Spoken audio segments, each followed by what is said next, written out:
Hi you guys. My latest work is called The Postcard and Other Short Stories and Poetry, and it's was written over the span of about 20 years.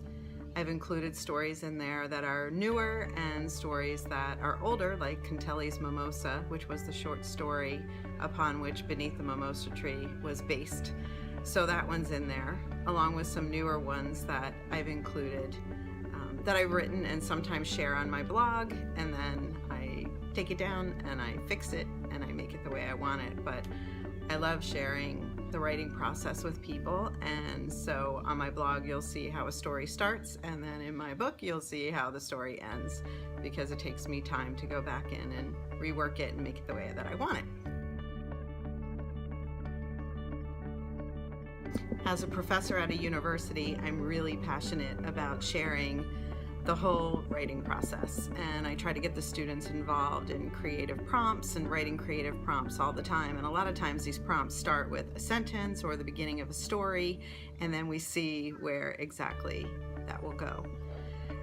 A lot of the times that's what happens with me also, is I start a story and then I see where it goes. And it could start from a writing prompt, it could start from just an idea or a sentence that I hear somebody say, or a sentence that somebody, utters and you go, there's a story there.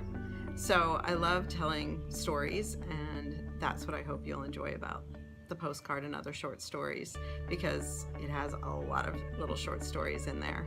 One's written in dialogue only, and then others are just told as regular short stories.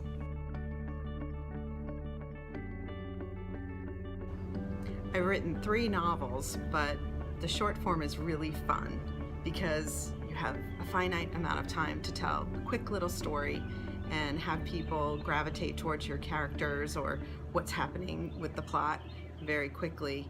And it's kind of a challenge to write a short story that's tight and concise, and sometimes people want more, and sometimes, like Cantelli's Mimosa, it ends up turning into a novel at the suggestion of a dear professor that I had.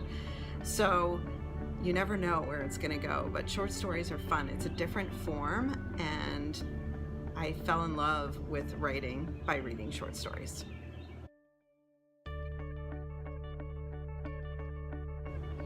Oh, The Witches and the Brooms. There are a couple short stories in here that harken back to the Witches, Brooms, The Wizard of Oz. I was 5 years old when I saw The Wizard of Oz in the theater. My mom took me to see it on that big screen as a 5-year-old in the front row, and I remember seeing, the witch and the tornado, but the tornado was what scared the living daylights out of me, not the witch. But I love stories about witches. I just think it's fun. I mean, look at Harry Potter. Everybody loves witches and wizards. So I wrote a few stories that have the theme of witches, and one's a broom. So just some stories for fun in there. Hope you enjoy.